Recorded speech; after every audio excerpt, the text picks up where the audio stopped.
Scanning for audio.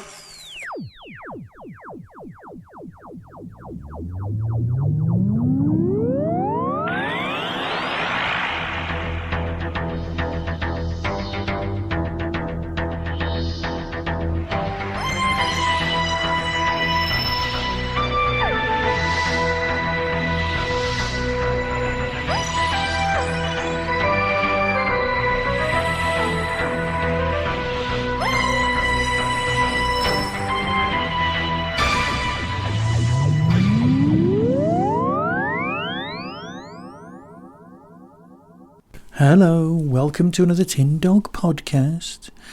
Now, you know that I'm working my way through Stranger Things series, and I've reached series 4, so I thought I'd better get all my notes out the way so that I can do series 5, get to the end, we're done. Then you can get back to exciting things like the Doctor Who quiz, which I'm sure at least 2 of you are enjoying, or other such fun things, and of course I'm going to keep going with the big finishes. No one has emailed me or contacted me and said, hey, those Ulysses reviews you were doing, I was enjoying those. No one. Okay, so Stranger Things Season 4. 9 episodes. This was May 2022 to July 2022. I think it was a split season, obviously, because it says that. And in order to, well, let's put the word padding in there. In order to expand the narrative, over this, you've got 3 basic locations. You've got Team California, Team Russia, and Team Hawkins. That allows you to split the whole thing up. Now, it does feel... Do you remember that bit in Scream 2 where the film studies guys goes, hey, if you suddenly find yourself on the end of a lot of exposition and a lot of backstory that wasn't previously even hinted at, then you're in a sequel. And that's what this feels like with Vecna. Now, I'm assuming that you've already seen this. Okay, and if you haven't, just stop listening, go away and watch it. It's very good. Okay, it's clearly better than Season 3, and I know there are some people out there who absolutely love Season 3. Okay, I get it. You're a big fan. Well done. But here we've got some very different directions. Okay, so I'll put my hand on the table. I'm halfway through this season and I go, oh, because you know the way Amazon goes, hey, you might want this. And it says the top trumps for Stranger Things comes in one of those nice tins. I am a sucker for one of those little lunch tins, okay? And it's a Hawkins High 1986 one. And I'm like, yeah, I would like that. That's before, obviously, I'm completely engrossed in how much of an arse the kids are from that area. Well, the sports team anyway. And more about that in a minute. And it arrives while I'm watching the show, okay? And you open it up, and card number 1 says... Henry is number 1, or Vecna is number 1, right, or something like that, because it's the top trumps of exciting moments. Now, also for a start, one of the cards actually says, Barbara's death, 0 thrills. Okay, so that's beside the point. Poor Barbara, not very thrilling death. We'll hold that against her, shall we? So I am glad it actually reached that point, because also... And this is what happened while we were watching. My daughter said, oh yeah, the guy playing Vecna, he's the blonde bloke out of Twilight. Right? And then there's the flashback sequences back to 1970, whatever it is, where you see, all of the kids alive. And, the incident. And I'm going, my daughter mentioned the blonde bloke. There's a blonde bloke there. There's a skinny blonde bloke. That's going to be him, isn't it? So that second factor obviously played out while I was watching it. I didn't get the top trumps card until after the reveal, which I was quite pleased about. There's some absolutely beautiful moments in this. And I know everyone's always going on and on about the exciting world of Dungeons and Dragons and how it goes throughout this thing. And I knew, well, let's put it this way. Sorry, I've got to talk about Robert Englund. I've got to talk about so much stuff. Okay. Let me just go through the notes. Let me just have a quick look. So, yeah, the D&D Satanist cult thing, I get. It wasn't as bad in this country because people realised that Dungeons & Dragons and role-playing was basically improv and maths, right? It's comedy and maths. That's a role-playing game. That's an actual session. Bit of tension, not as much as you would think, and that's it. It's a lot of people playing and making stuff up as they go along and having fun. That is it. It's not a Satanist cult. It's not a gateway to anything. It's just fun. And weirdly, no, there's a whole sports analogy thing that I just can't be bothered to go into. But what was more noticeable for me here, while watching this, and sorry I'm going to go, getting back on this role-playing tangent, is that this, although is, the Dungeons & Dragons themes, it's not. It's Call of Cthulhu. You've even got the visit to the asylum to find out from the mad person what actually happened in the backstory. And oh my god. The guy's face is away from us and I'm like, who have they got? Who have they cast? Who have they cast? Who have they cast? He turns around and it's Robert Englund because we are in Nightmare on Elm Street territory. We are in Dream Warriors. We are in the absolute homage to this. So I've named the other films that each one's are massively influenced by. And here we've got the Nightmare on Elm Street. We visit you in your dreams, dreamscape thing going on. Because obviously, as well as those three locations we've already mentioned, we've also got Vecna's Twilight Zone type dimension thing going on. So once you've managed to get the narratives going and you've got so many episodes, it's fine. Now, I did get annoyed. Okay, so Hopper at the end vanishes. And all that I'm thinking of, all the family's thinking at the end of Series 3 is, well, he went through the hole, he's going to be in the Upside Down. And then there's that post-credit sequence where it's like, oh, the American is in the jail cell. Yeah, and you're like, oh my god, that's how they found him. But there's a flashback in this where he wakes up and the Russians are there. And you're like, and then he gets taken away by the Russians back to Russia. So they must be in a, I don't know how that worked. That's never gone into. They just go, look, he's discovered by the Russians and taken back. But that makes no sense to me because the US forces are already in the base at that point. And it irritated me all the way through.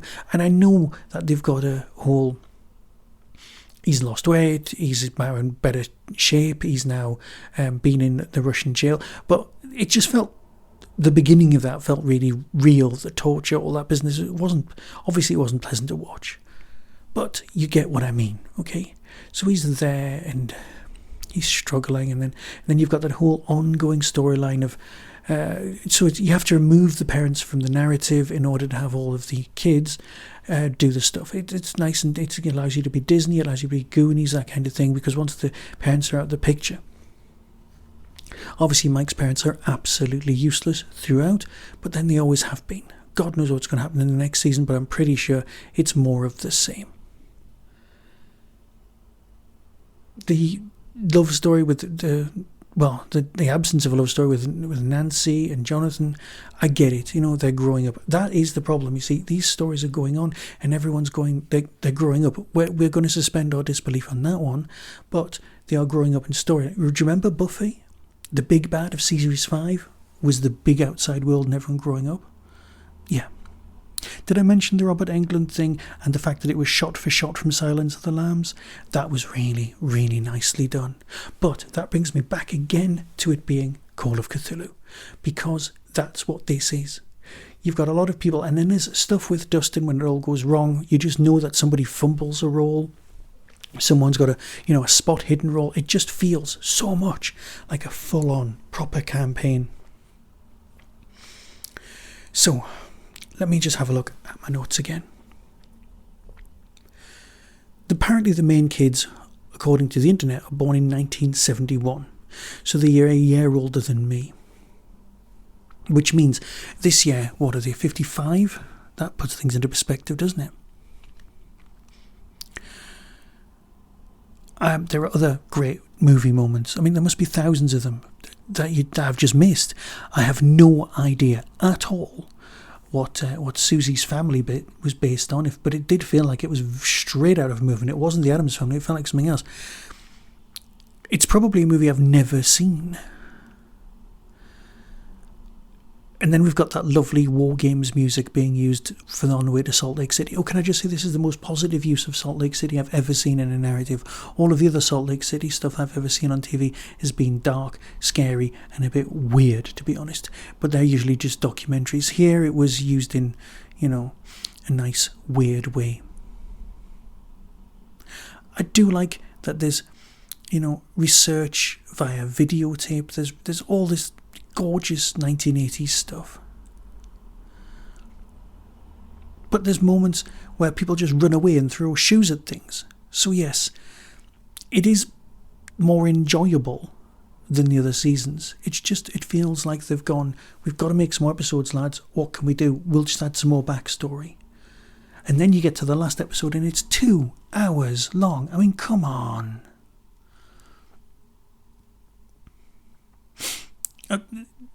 It still annoys me. Can I just ask a quick question, right? In the Russian jail, where did they get the Demogorgon from? Where did they get the dust from? Where did the dust go? Did it just go in the atmosphere? Did it try and get back to Hawkins? Where did it just go? Did it just dissipate? Is it out there somewhere? So these things are just, questions left slightly up in the air, which we may or may not come back to in the next season. Did I enjoy it? Absolutely. Will I be sad once it's gone? Again, absolutely. The spuriously long lengths of the episodes, I'm not quite sure what's going on, but they do need to get to the end. The comedy rescue from Russia, I was less engaged. But I get it. I do get what they were doing. And then we've got season 5 coming, which I believe splits into 4 and a 4. I don't know how they're going to go anywhere with this, but it did feel very much like it finished on a downer. It finished on a terrible, terrible earthquake thing with, the Hellmouth opening up, very much like the end of the last ever episode of Buffy. Except they're on this hillside watching out. And Max is it's just awful.